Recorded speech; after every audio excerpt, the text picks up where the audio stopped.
கடவுளுடைய பார்வையெல்லாம் நம்ம மேலே எப்படி படும்? அதெல்லாம் பெரிய பெரிய பணக்காரங்க, பிஸ்னஸ்மேன், நிறைய திறமை இருக்கிறவங்க இவங்க மேலே மட்டும்தான் படும். நம்ம மேலெலாம் படவே படாது. பணம் இருந்தால் தான் பணத்தை வச்சு நிறைய பணம் சம்பாதிக்க முடியும், திறமை இருந்தால் தான் அதை வச்சு பணம் சம்பாதிக்க முடியும். இப்படி எதுவுமே இல்லாமல் இருக்குமே. இப்படி ஒரு ஸ்டேஜில் ஒரு 5 இயர்ஸ் முன்னாடி வரைக்கும் நான் இருந்தேன். ஆனால் அதுக்கப்புறம் தான் ஒரு விஷயத்தை நான் புரிஞ்சுக்கிட்டேன். ஒருத்தர் பெரிய பணக்காரனாக இருக்கிறான் அப்படின்னா அவன் ஆரம்பத்திலிருந்தே அப்படியே இருக்கலை. அதுக்காக அவன் நிறைய உழைப்பை போட்டிருக்கான். கடவுள் அவனை பார்க்குற இடத்துக்கு போய் அவன் நின்றுக்கிறான். அதனால கடவுளுடைய பார்வை அவன் மேலே பட்டிருக்கு. இதை நான் புரிஞ்சுக்கிட்டேன். ஸோ லைஃப்பில் எந்த திறமையுமே இல்லாதவங்க கூட, பணம் இல்லாதவங்க கூட பெரிய கோடீஸ்வரனா மாற முடியும், பெரிய வெற்றியாளனா மாற முடியும், ஒரு சாதனையாளனா மாற முடியும். நான் ஸ்கூல் காலேஜ் டைமில் டிசிப்ளினாக ஒரு புத்தகம் கூட ஃபுல்லாக படித்து முடிச்சதே கிடையாது. பட் நான் இன்னைக்கு ஒரு 6 புத்தகம் ஃபுல்லாக எழுதி முடிச்சிருக்கேன், ஒரு 3000 பக்கங்களுக்கு. ஆனால் அதே நான் தான் ஒரு 5 இயர்ஸ்க்கு முன்னாடி புலம்பிக்கிட்டு இருந்தேன். ஒரு 20K 30K சேலரி கிடைச்சா கூட போதுமே, ஆனால் அது கூட கிடைக்க மாட்டேதே, இப்படி புலம்பிக்கிட்டு இருந்தேன். பட் அதை விட 10 மடங்கு எனக்கு கிடச்சிச்சு. ஸோ இந்த மாதிரி எல்லாராலையுமே அவங்கவுங்க லைஃப்பை அவங்களுக்கு பிடிச்ச மாதிரி, அவங்களுக்கு ஏற்ற மாதிரி மாற்றிக்க முடியுங்க.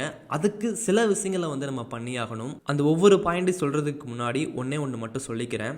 இந்த உலகத்தில் எல்லாருக்கும் எல்லாமே விதைக்கப்பட்டிருக்கு. தன்னுடைய கூடுக்குள்ளேயே இருந்துட்டு இது எனக்கு கிடைக்க மாட்டுதே நினச்சிக்கிட்டு அங்கேயே இருந்தோம் அப்படின்னா பசியிலேயே இறந்து போயிடுவோம். அதுவே கூட்டை விட்டு வெளியே போய் தேட ஆரம்பித்தோம் அப்படின்னா நமக்கான உணவு கிடச்சிரும். ஸோ அதை பற்றி நான் இந்த வீடியோவில் சொல்கிறேன். உங்கள் லைஃப் அடுத்த ஒரு 50 இயர்ஸ்க்கு நீங்கள் நினச்ச மாதிரி மாறணும் அப்படின்னா அதுக்கு ஒரு 21 டேஸ் நான் சொல்கிற மாதிரி சில விஷயங்களை முயற்சி பண்ணுங்கள். அந்த 21 டேஸ் அடுத்த ஒரு 10 வருஷம் உங்களை ஓட வைக்கும். அந்த 10 வருஷம் உங்கள் லைஃப்பில் எந்த பிரச்சனையுமே இல்லாமல் பார்த்துக்கும். ஓகே, நம்பர் 1, நமக்கு ஸ்கூல்லையோ காலேஜ்லேயோ இல்லை வீட்லேயோ பணத்தை பற்றி நிறைய பேர் சொல்லித்தர்றது கிடையாது. இப்போ அமெரிக்கா, இங்கிலாந்து இந்த மாதிரி கண்ட்ரியில் பார்க்குறீங்க அப்படின்னா சின்ன வயசுலேருந்தே பங்குச்சந்தையை பற்றியும் பணத்தை பற்றியும் இன்வெஸ்டிங்கை பற்றியும் சொல்லி கொடுத்து வளர்ப்பாங்க. ஸ்கூல் டைம்லேருந்தே சொல்லி கொடுத்து வளர்ப்பாங்க. ஆனால் நம்ம ஸ்கூலில் நம்ம காலேஜில் அப்படி சொல்லி கொடுத்து வளர்க்குறாங்களான்னு கேட்டிங்கன்னா நான் படித்த வரைக்கும் அப்படி வளர்க்கலை. எனக்கு எப்படி சொல்லி கொடுத்தாங்கன்னா, நீ இந்த மார்க் வாங்குறதுக்கு இந்த கொஸ்டினை படித்து இதில் பாஸ் பண்ணணும், இதை மட்டும்தான் தெரிஞ்சுக்கிட்டேன். யாரை பற்றி படிக்கிறோம், எதுக்காக படிக்கிறோம், இது மாதிரி எதுவுமே தெரியாமல் அந்த மார்க் வாங்குறதுக்காக மட்டுமே படித்தேன். அந்த மார்க் வெறும் மார்க்காக மட்டுமே இருந்துருச்சு. லைஃபுக்கு அது உதவலை. இது நமக்கு சின்ன வயசில் கிடைக்காம இருந்தாலும் இப்போ நமக்கு கிடைக்குங்க. அதுதான் புக்ஸ். நீங்க டெய்லி ஒரு புக்கு படிக்கணும், வாரத்துக்கு ஒரு புக்கு படிக்கணும், இப்படி நான் சொல்ல போறது கிடையாது. ஒரு 10 புத்தகங்கள் இருக்கு உங்கள் லைஃப்லேயே. அந்த 10 புத்தகங்கள் மட்டும் நீங்கள் படிச்சிட்டால் கூட உங்கள் லைஃபுக்கு தேவையான எல்லா விஷயங்களுமே கிடச்சிரும். அதை வச்சு உங்கள் லைஃப்பை நீங்கள் நினச்ச மாதிரி ஆசைப்பட்ட மாதிரி மாற்றிக்க முடியும். பணத்திலிருந்து நிம்மதியான வாழ்க்கையிலிருந்து எல்லாமே உங்களுக்கு கிடச்சிருங்க. ஸோ நான் பெருசாக புத்தகங்கள் படித்தது கிடையாது. But secret of the millionaire mind, இப்படி சில லைஃப் சேஞ்சிங் புத்தகங்கள் படிக்கும்போது அது உண்மையாகவே என் லைஃப்பை சேஞ்ச் பண்ணுறதுக்கு ஒரு உதவியான டூலாக இருந்துச்சு. ஸோ அதுக்கப்புறம் நான் புக்கு படிக்கிறத ஸ்டாப் பண்ணவே இல்லை. வாரத்துக்கு ஒரு புக்கை படித்து முடிக்க ஆரம்பித்தேன். அதனாலையும் லைஃப் வேறு மாதிரி மாறிச்சு. ஸோ உங்கள் லைஃப்பை மாற்ற ஆசைப்பட்றீங்க அப்படின்னா நீங்கள் கொஞ்சம் உங்களை மாற்றிக்கிட்டு உங்கள் லைஃப்பில் ஒரு 10 புத்தகங்களாச்சும் படித்து முடிச்சிருங்க. அப்போ தான் ஒரு நிம்மதியான, ஒரு ஏழ்மை இல்லாத ஒரு வாழ்க்கையை உங்களால் வாழ முடியும். வாழ்கிறதுக்கு நிறையா ஐடியாஸ் அந்த புத்தகங்கள் மூலியமாக கிடைக்கும். புத்தகம் சும்மா யாரும் எழுதி வச்சுட்டு போயிட்டாங்க அப்படி கிடையாது. அவங்க லைஃப்பில் அவங்க பட்ட அனுபவங்கள், அவங்க எப்படி பணக்காரனை ஆகிறாங்க, ஒரு 10 பெரிய பெரிய பணக்காரங்களை இன்டர்வியூ எடுத்து அவங்க என்ன சொன்னாங்களோ அதை புக்கில் எழுதி வைக்கிறது, இந்த மாதிரி தான் எழுதியிருப்பாங்க. அதை நீங்கள் படிக்கும்போது ஒரு பெஸ்ட்டான ஆலோசனை உங்களுக்கு கிடைக்குங்க.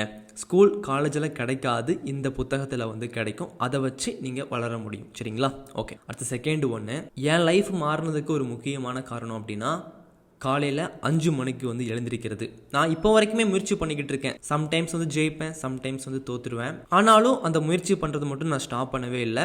சில சேலஞ்சு வச்சுக்குவேன். 21 டேஸ் சேலஞ்ச், 48 டேஸ் சேலஞ்ச், இந்த மாதிரி சேலஞ்ச் வச்சுட்டு அதிகாலையில் எழுந்திருப்பேன். அப்படி எழுந்திருக்கும் போது நான் என்னையே ஒரு வெற்றியாளனா உணர்வேன். என் லைஃப்பில் நான் எதுலேயுமே வெற்றி பெற்றது கிடையாது. ஆனால் காலையில் எழுந்திருக்கும் போது என்ன நான் ஜெயிச்சு எழுந்திருக்கிறேன் அப்படின்னா, ஏன்னா காலையில் எழுந்திருக்கிறது அவ்வளோ ஈஸியான விஷயம் கிடையாது. 5 மணிக்கு என்ன நான் ஜெயிச்சு எழுந்திருக்கிறேன் அப்படின்னா என்னாலையும் முடியும். இவங்களாலலாம் முடியலை, ஆனால் என்னாலையும் முடியுது. அப்போ என்னால் எல்லாமே பண்ண முடியும். எப்படி ஒரு பாசிட்டிவ் திங்கிங் டே ஸ்டார்ட் ஆகும் போதே கிடச்சிரும். அதுக்கப்புறம் நீங்கள் பண்ணக்கூடிய எல்லா விஷயங்களுமே பாசிட்டிவாக பண்ணுவீங்க. அது உங்கள் லைஃப்பை வேகமாக மாற்றிடும். இதை யாராலையுமே மறுக்க முடியாது. இதை நீங்கள் கொஞ்சம் ஏற்றுக்கிட்டு கொஞ்சம் கஷ்டப்பட்டு ஒரு 21 டேஸ் நீங்கள் பண்ண ஆரம்பிச்சிட்டிங்க அப்படின்னா உங்கள் லைஃப் மாறுறத நீங்களே வந்து கண் கூட வந்து சீக்கிரமாக வந்து பார்ப்பீங்க.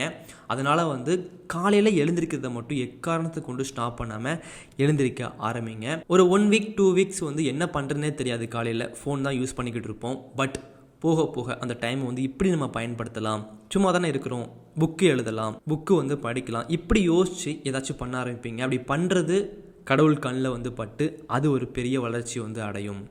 ஸோ உங்கள் மேலே கடவுள் பார்வை வந்து படணும் அப்படின்னா, கடவுள் அப்படிங்கிறது இந்த மதம் அந்த மதம் அப்படிலாம் சொல்ல விரும்பலை, ஏதோ ஒரு சக்தி, சரிங்களா? அந்த சக்தியோடைய பார்வை வந்து உங்கள் மேலே படணும் அப்படின்னா நீங்கள் அந்த இடத்துக்கு போயிட்டு நிற்கணும். நின்னா மட்டும்தான் அந்த பார்வை உங்கள் மேலே வந்து விழும், சரிங்களா?